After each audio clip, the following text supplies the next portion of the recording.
video is the first video of a new series I'm calling Books on Looks. I will be reviewing makeup and fashion books and giving you my opinion and my thoughts on them. There's so many books out there. I'm sure what you're wondering when you see these books at the bookstore or online is, are they worth my money? Should I buy them? I just really wanted to jump right in with the first book, and this comes from Robert Jones. This is Makeup Makeovers in 5, 10, 15, and 20 minutes.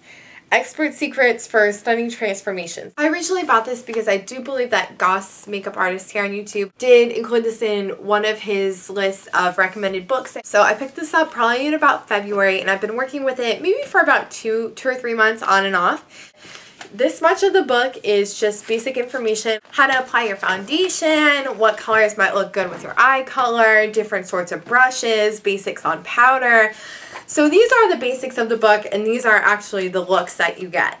And I think that's awesome because some of the books that I've seen in the past, like, it's really more educational than actually what you're buying the book for, which is the looks, because I didn't buy this book to be educated about what brushes I need. Like, I already know what brushes I need. So the way it's set up is there are tutorials that will take you, in theory, 5 minutes. Some that will take you 10, others will take you 15, and others will take you 20. The further the book goes along, the more complicated the tutorials get, the more time they take. Now, it's all relative. I mean, if you want to take your time and do a 5-minute tutorial in 10 or 15, do it. Like, there's no need to rush. Most of the 5-minute looks, I would say, really aren't 5-minute looks when you include foundation. You can even look at it as like beginner to like kind of more advanced. I will say that the majority of looks in here are natural looks, you know, a lot of browns, a lot of mattes, a lot of taupes.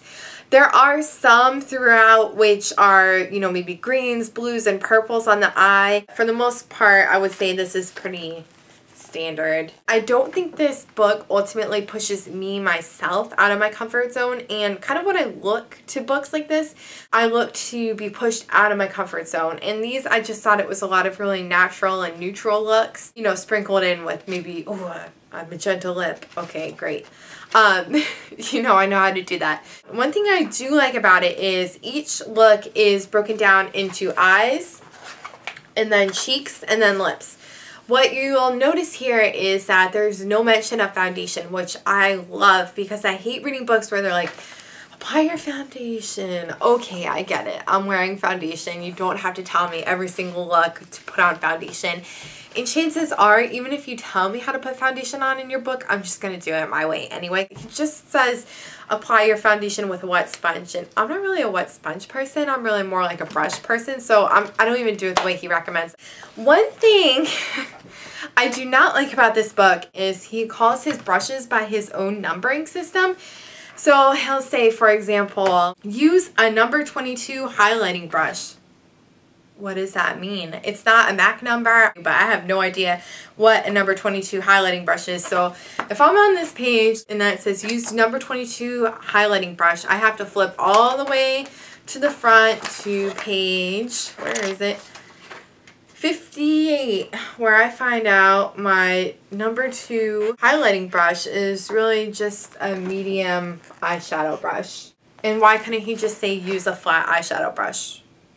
I don't know. I almost never check back to see what brush he actually means, because you could kind of look at the picture and see what brush he's referring to. I really just wish he would either just say the generic name. His numbering system, it really bugs me, and it doesn't make much sense. Why are they numbered that way? It's not like I could go to the drugstore and say, oh, give me a number 22 highlighting brush. People would look at me like I was crazy. Another thing I didn't like is the colors weren't always clear. He has kind of an index in it in the front.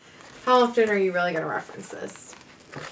Probably not a lot when you're trying to get things done and get through it and just go on to the next thing or get to work. You're probably not going to be flipping back and forth between this and the actual tutorial. Another thing I don't like, and this might just be me, when I'm flipping through naturally, before the look starts, I would guess that the finished look would be before it, but this is actually the look for the previous one. So the final look doesn't come until after all the steps, which I think is kind of counterintuitive. Like, you would think as you're flipping through a book, you would say, oh, I want that, and then you would keep reading, but you have to go backwards. And for some reason, that just really bugs me. So You see the finished picture, you say, I want to do that. You go flip the page and then you're like, wait, this is a totally different tutorial. He does have some techniques in here like contouring stuff where you are asked to use 3 different colors of foundation, and I get why you need to do that, but I'm not gonna do this every day. Come on now. But the good thing about it is I don't ever feel forced to use the advanced techniques he talks about in the beginning.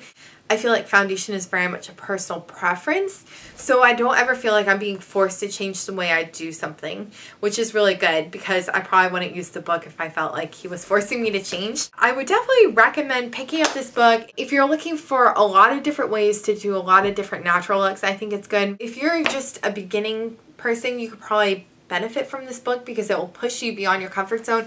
If you're someone who's been doing makeup for years, I think it's also a good option. The only people I think it's not that great for is people who really want to do crazy makeup or a lot of dark eyes or not really work with browns or purples, like work with totally different colors. I don't think this is the book for you.